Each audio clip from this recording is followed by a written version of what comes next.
What's going on, guys? Josh from SoccerReviewsForYou.com bringing you a video today to discuss how most pro footballers go about picking out the boots that they wear. There is a lot of confusion around this particular topic, and obviously in the intro I gave you a very good idea of how 99% of these boot deals end up working. The pros sign with whatever brand pays them the most, but there are some fine details that would also go into which brand they end up signing with and which boots they ultimately end up wearing, and I want to talk about those for you today in today's video. So if you want to learn more, please stick around. And with that said, let's get right into it. Also, if you guys do end up enjoying the video, don't forget to support it with a like. And if you're new here watching for the first time, don't forget to hit that subscribe button along with the little bell notification for daily videos on all the latest and greatest soccer gear. So just so we're 100% clear, the vast majority of pro footballers, I would say 99%, are being paid to wear a specific brand of boot. And the reason why these brands are willing to pay these pro footballers so much money is because there's a lot of eyes on them,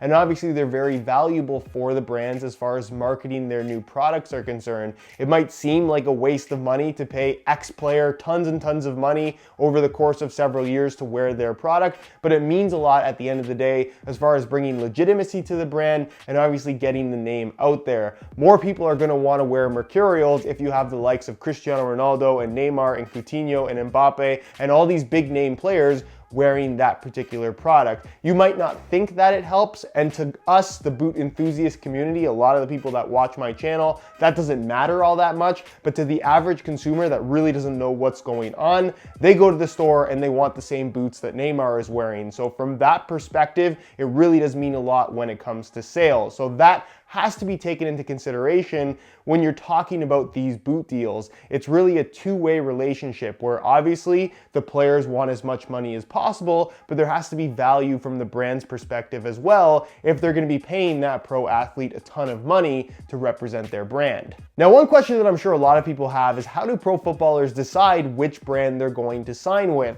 Well, like I explained in the intro, I would think 99% of the time they typically sign with whatever brand is willing to pay them the most amount of money, which makes perfect sense. If I was a pro athlete, I would do the same, at least when you're talking about football boots. Now, this is something that's not really made as public as it is in the basketball scene, as an example, where sneaker deals are, I guess, a little bit more in the public eye as far as what the amounts are and what the reasoning is, because signature models are a lot more prevalent. In football boots, it's not something we see quite as much of, but I'm sure there have been situations where a pro has signed with Adidas over Nike, as an example, even though Adidas was offering them less money because they really like the Adidas brand. It's really difficult to say what those specific situations are because, as far as I know, there's never been any public information on a decision like this. But again, I would say most of the time we can definitely safely assume that pros are signing with whatever brand is paying them the most. So let's say that hypothetically you're a pro player without a boot contract, but a bunch of different brands are trying to sign you. Why would one brand be willing to pay you more than another? Well, it could come down to simply being that that brand just thinks that you have more potential and they really want you within their brand, so they're willing to pay a little bit more,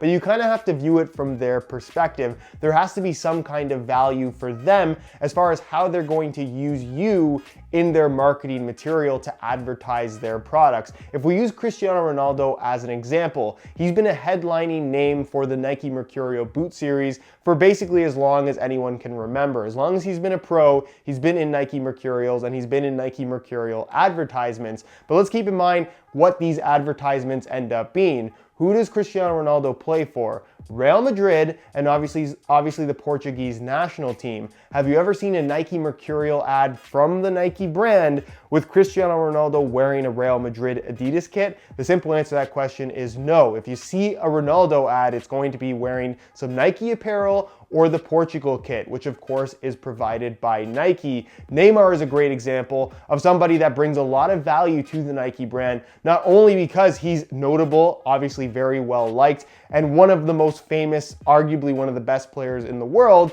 but he plays for PSG, who wears a Nike kit, and he's playing for the Brazilian national team, who also wear a Nike kit. So there's a lot of added value for the Nike brand, which is why they would be willing to pay a little bit more. But then there are examples of, again, kind of transcendent players that are really big names that you would just want to have within your brand no matter what, like Antoine Griezmann. He obviously has a very big Puma deal. He's probably their biggest name signed to the brand right now. You see him in all the marketing material, but he plays for Atletico Madrid and the French national team, both of which do not have Puma kits. So you're never going to see him in one of those ads wearing those club or country kits, simply because Puma does not want to advertise Nike, which makes perfect sense. So when it comes to these smaller players that aren't necessarily goal scorers, aren't necessarily in the public eye all the time, although definitely have value to a brand, if you play for an Adidas club, Adidas is more likely going to be willing to pay you a little bit more money than Nike would be. It's the same reason why when you see teams that wear Puma kits, you see a lot more players wearing Puma boots. It's just how it works out. There has to be added value for the brand in order for them to justify paying you a little bit more, or at least more than every other brand, which is why you would sign with them and not someone else. So let's say you've signed an endorsement deal with the Adidas brand for 3 years or however long it might be. Are you restricted to what boots you can wear within the Adidas brand, or can you wear whatever you want? Well, that's something that's going to be very case specific. In the case of Gareth Bale, as an example, he's a very big name within the Adidas brand that Adidas is using to market their speed boots. So they're going to have him specifically wear the X, maybe even a specific model within the X line, because they have two top end versions, an 18.1 and an 18 plus. And they're going to have him wear that specific boot. That's what their endorsement dollars are going towards. Whereas you have other players where you will see that have been signed to one specific brand, but hey, the next season comes and now they're wearing the Predator instead of the Nemesis like they wore the previous season.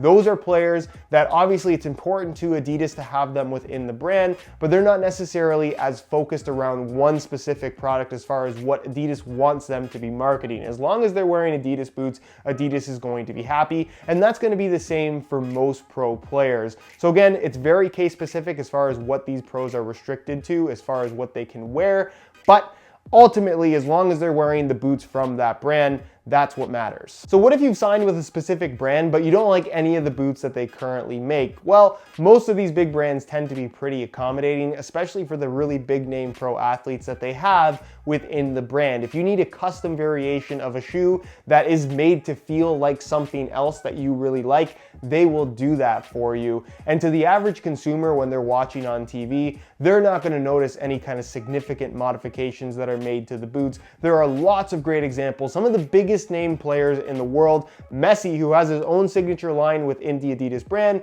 wears a pretty heavily customized variation of his own signature model. Cristiano Ronaldo famously had a shortened collar on his Superfly 4 and Superfly 5, where obviously the retail version was a little bit different. Neymar has had his stints wearing heavily custom variations of the Hypervenoms that were actually Nike Mercurial Vapor 10s. And then we've seen stuff from Adidas as well. Gareth Bale has been a great example, Marcelo. There are lots and lots of examples out there of pros who look like they're wearing the boots that you can actually buy, but ultimately they're heavily customized. Again, to the boot enthusiast community like us who can actually notice these things and pick them out, we know the truth, but the vast majority of people, the average consumer, which is really what these brands are going after, they can't tell the difference. So ultimately it doesn't matter. As long as there's a swoosh or 3 stripes or the Puma form stripe on the side, that is what these brands care about. This should also clarify why it's not quite as interesting as people like to make it out to be when a big name player switches from one brand to another. I think Pogba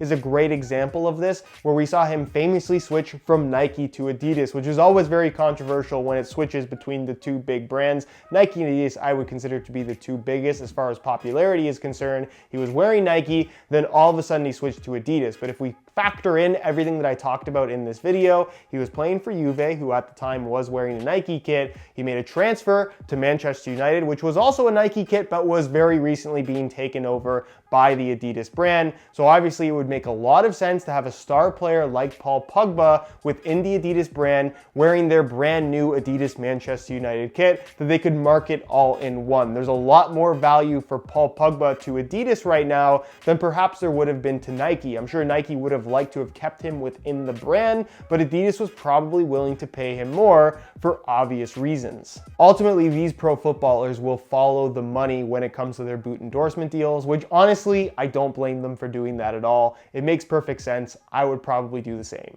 And that pretty much concludes this video. Hopefully you learned something about why pro footballers wear what they wear, because ultimately it doesn't come down to personal preference as much as it does who's willing to pay them the most amount of money. Once they're within that brand, yes, there's an element of personal preference to what they wear and perhaps the customizations that they get made to boots that you think they're wearing, but ultimately money talks in the professional sports industry, and the same goes for these boot endorsement deals. So if you guys did enjoy the video, be sure to support it with a like. If you have any questions or require clarification on anything that I talked about in the video, feel free to leave those questions down below in the comments, and I'll do my best to get an answer out to you as soon as I possibly can. Subscribe if you haven't already for daily videos on all the latest and greatest soccer gear. You can find all my social media information linked down below in the description as well. Other than that, guys, hope you enjoyed the video, and as always, thanks for watching.